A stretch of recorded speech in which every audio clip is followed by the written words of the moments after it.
Channel SK education के लिए। मेरा नाम संतोष कुमार और आज की जो हमारी B Ed second semester UP TET eight set की जो 9th क्लास होगी, नवी क्लास है, जिसमें आज आपको चैप्टर 3 पढ़ाएंगे।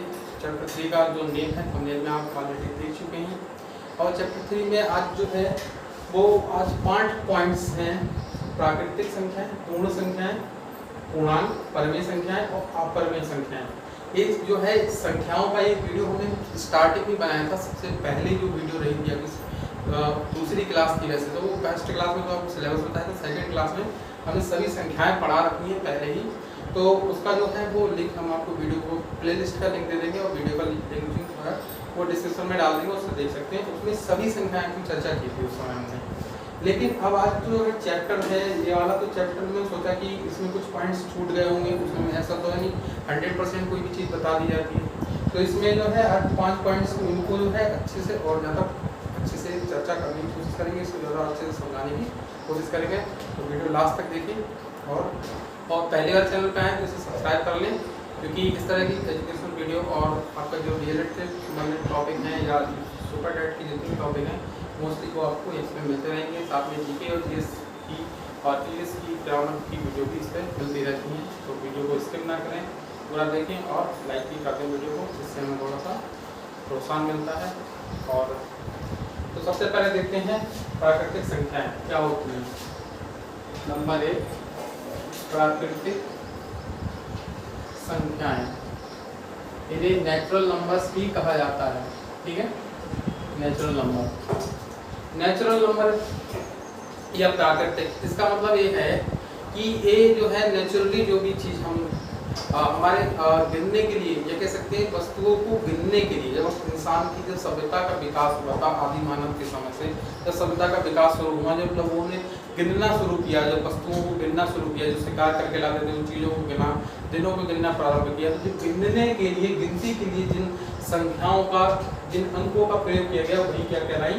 प्राकृतिक संख्याएं कहलाई। और ये आपकी जितने भी जो वन से स्टार्ट होता है, क्योंकि शून्य तो को शामिल नहीं करते इसमें, और इसको जो है हम रिप्रेजेंट करते हैं जेड से करते हैं। किससे करते हैं? जेड से करते हैं या प्लस जेड से भी करते हैं। ठीक है, क्योंकि ये सभी धन पूर्णांक जो है धन पूर्णांक होते हैं, धन असंख्याएं होती हैं, पॉजिटिव वाली होती है, माइनस तो होती नहीं है इसमें। तो 1 से लेकर 1 2 3 और अनंत तक की कोई जितनी भी संख्याएं होती हैं वो सब क्या होती हैं? आपकी प्राकृतिक संख्याएं। इसको जेड से या एन से भी करते हैं, या एन से भी करते हैं, एन मतलब नेचुरल नंबर। ठीक है, या कैपिटल एन से भी करते हैं, और या इस तरह से जेड से, प्लस जेड से, कैपिटल एन से या स्मॉल एन से, इतने जो है लेटर से इनको रिप्रेजेंट किया जाता है। ठीक, इसके बाद नंबर 2 पे आपका आता है पूर्ण संख्याएं। क्या आती हैं? पूर्ण संख्या। पहला पॉइंट हो गया। सेकंड पॉइंट देखते हैं पूर्ण संख्याएं। तो जो पूर्ण संख्याएं होती हैं या इन्हें होल नंबर्स बोला जाता है। तो प्राकृतिक संख्याएं जो होती हैं आपकी, प्राकृतिक संख्याओं को अगर हम शून्य से या कह सकते हैं शून्य को भी प्राकृतिक संख्याओं में शामिल कर दें तो आपकी बन जाती पूर्ण संख्या। इनको डब्ल्यू से रिप्रेजेंट करते हैं, या आपको 0 1 2 3 डैश डैश आगे तक। क्लियर हो गया। इसके बाद थर्ड पॉइंट देखते हैं अपना पूर्णांक। पूर्णांक क्या होते हैं? बहुत ध्यान से समझना है इसे पूर्णांक को। पूर्णांक जो है थोड़ा सा कंफ्यूजन भी हो जाता है। एक संख्या रेखा देखी होगी, नंबर लाइन बोलते हैं। रेखा जो होती है उस पर 0 और एक तरफ माइनस के अंक होते हैं, एक तरफ पर प्लस के अंक होते हैं। मतलब इधर प्लस -1 -2 -3 और -4, मतलब डैश अनंत तक माइनस तक चलता रहेगा। बीच में आपका यहाँ पे शून्य होता है, ये 0, और इसके बाद इधर प्लस के अंक आ जाते हैं, +1 +2 और +3 +4 और इधर अनंत तक चलता रहता है। तो इसमें जो जैसे जो संख्या रेखा है इस पर जो आपके जितने भी अंक हैं, यानी कि नेगेटिव वाले, इन्हें बोलते हैं ऋण पूर्णांक, या कहे जाते हैं ऋण पूर्णांक। ठीक है, ऋण पूर्णांक, और इंग्लिश में इनको बोला जाएगा नेगेटिव इंटीजर्स। ठीक है, ये वाले हो जाते हैं आपके धन पूर्णांक। क्या हो जाते हैं? धन पूर्णांक। पिछले वीडियो में हमने आपको इसी तरह से समझाने का प्रयास किया था। और शून्य जो हो जाएगा, शून्य आपका हो जाएगा 0, शून्य पूर्णांक बोल सकते हैं इसको। क्या बोल सकते हैं? शून्य पूर्णांक। तो इतने जितने भी ये माइनस के नंबर हो गए या प्लस के नंबर हो गए या जीरो हो गए, जितने भी ये संख्याएं हैं, ये सभी के सभी क्या होते हैं, पूर्णांक कहलाते हैं। क्या कहलाते हैं? इंटीजर्स या पूर्णांक। समझ में आया? अब इसके बाद देखते हैं परमेय संख्याएं और अपरमेय संख्याएं। इसमें जो एग्जाम में आने वाले फैक्ट्स हैं उनके बारे में बताएंगे। तो चलिए अब बात करते हैं परमेय और अपरमेय संख्याओं की, यानी कि रेशनल और इरेशनल नंबर। तो रेशनल और इरेशनल नंबर होते क्या हैं? सबसे मेन चीज, इनको अंश बटे हर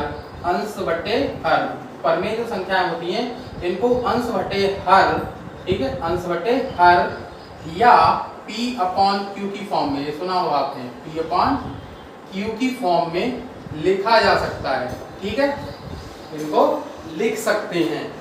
जहां पर जो हर है, हर या कह सकते हैं Q, जो Q है उसका मान 0 नहीं होना चाहिए। ऐसे बराबर बनाया और कट कर दिया, इसका मतलब होता है कि बराबर नहीं होगी, ठीक है, यानी कि नीचे 0 नहीं होना चाहिए। इस तरह से लिखा हुआ है, कोई भी भिन्न है अगर उसके नीचे शून्य है तो वो परमेय संख्या नहीं हो सकती है, ठीक है। और शून्य जो है, सिर्फ शून्य एक परमेय संख्या हो सकती है, केवल शून्य की बात करें। एग्जाम में इसी तरह के प्रश्न आपसे ज्यादा पूछे जाते हैं, ये आपसे परिभाषा नहीं पूछी जाती, वहां पे संख्याएं या इस तरह के ऑब्जेक्टिव में आते हैं क्वेश्चन, चाहे वो सुपर टेट का हो, चाहे यूपी टेट का हो, या कोई भी एग्जाम हो, उसमें नंबर सिस्टम के क्वेश्चन आते हैं, इस तरह के प्रश्न पूछे जाते हैं। वन हो जाएगा, केवल वन, वो भी क्या हो जाएगा, एक आपका रेशनल नंबर होगा, क्योंकि इनके नीचे अगर हम वन लगा दें तो कोई फर्क तो पड़ना नहीं, 0 का 0 ही रहेगा, क्योंकि अगर किसी कोई भिन्न लिखी है उसमें नीचे अगर कोई संख्या है ऊपर 0 है तब तो उसकी वैल्यू 0 ही रहती है, ठीक है। अगर नीचे 0 हो गया, एक पहले वीडियो में भी बताया था मैंने, अगर नीचे है और ऊपर नीचे कोई मतलब नीचे शून्य है और ऊपर कोई संख्या है, ठीक है, जैसे ये वाली पोजीशन जो होगी, कह रहा है नॉट इक्वल टू 0, अगर नीचे अगर शून्य हो जाएगा तो संख्या का मान अनंत हो जाएगा। ये ट्रिग्नोमेट्री की मैंने क्लास की उसमें बताया था, ठीक है।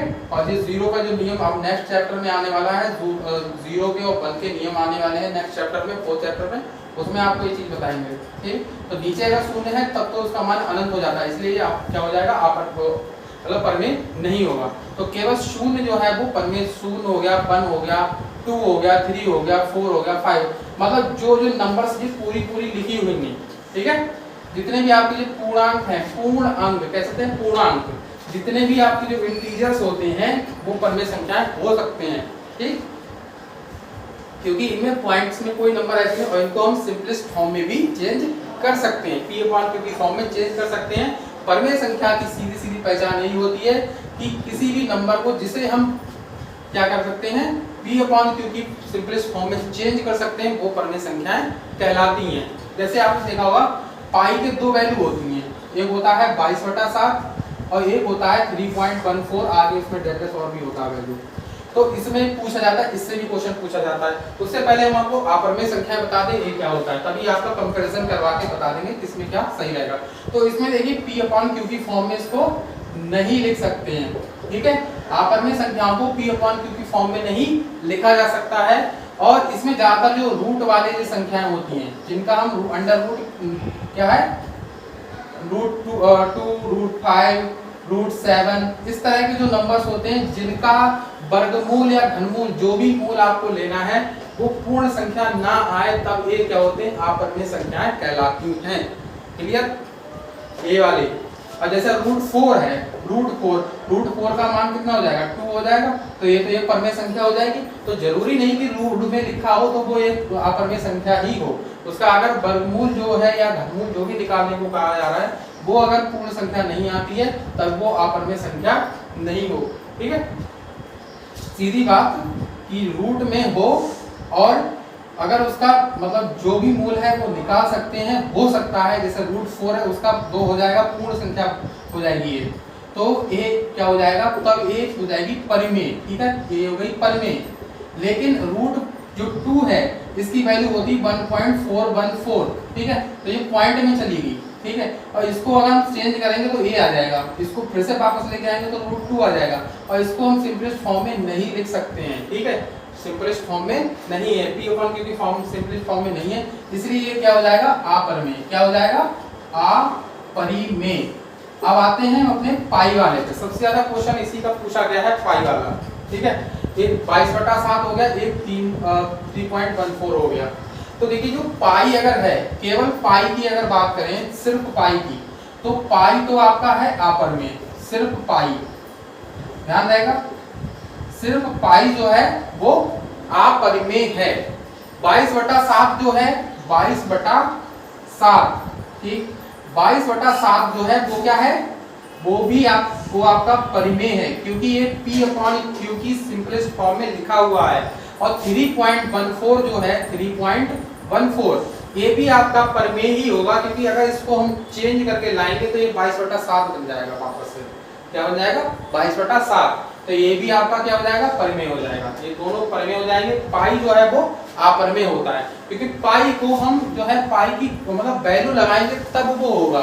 ठीक है, पाई की वैल्यू लगाने के बाद वो परिमेय होगा, लेकिन सिर्फ पाई जो है वो परिमेय नहीं होगा। तो आपका जो पाई होता है वो अपरिमेय होता है। 22/7 परिमेय, 3.0 ये भी क्या होता है, परिमेय होता है।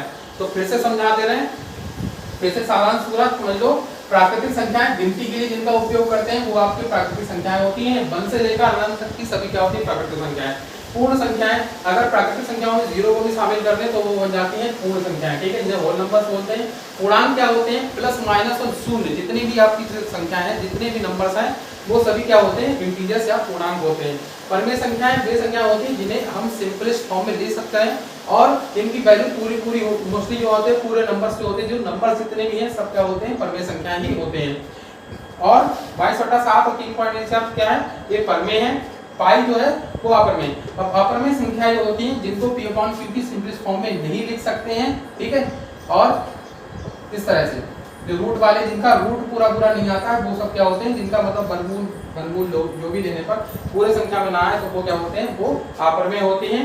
और इधर बात करते हैं परिमेय की, तो ये जिसमें नीचे 0, क्योंकि नीचे अगर किसी भी संख्या के अगर 0 हो जाएगा, हर जहां 0 हुआ तो जो भिन्न कितनी भी बड़ी ऊपर संख्या लिखी हो वो क्या हो जाएगी, वो अनंत ही आएगा उसका आंसर, ध्यान रहेगा। तो उम्मीद है अच्छा लगा वो क्लास, थोड़ा सा मैं आया और नेक्स्ट चैप्टर जरूर देखेंगे। उसमें आपको 1 और 0 का नियम है, फिर प्रगुण भी है, उसमें आगे प्रगुण पढ़ाएंगे। प्रगुण आपके यूपी टेट के भी सिलेबस में, सुपर टेट के सिलेबस में तो सब कुछ है। ठीक है, सुपर टेट में कुछ भी नहीं बचा, जितना भी बीटीसी का सब कुछ उसमें है। तो कहते हैं कि ये बीटीसी का पढ़ा रहे क्या है, अरे बीटीसी का यही सब है आगे, उसमें सुपर टेट में यही सब है। ठीक है, बस ये है थोड़ा सा लेवल और जो है थोड़ा, लेकिन जब बेसिक ही नहीं आता तो ऊपर एडवांस लेवल का पढ़ने का क्या फायदा, वो समझ में नहीं आएगा। ठीक है, तो पहले बेसिक का पढ़ लो, एडवांस का भी पढ़ लेना, एडवांस का ऑनलाइन वैसे ही सब पढ़ते जाओ, अपनी क्लास अपने ले रखी है। तो देख लेते हैं नेक्स्ट क्लास में। Thank you so much.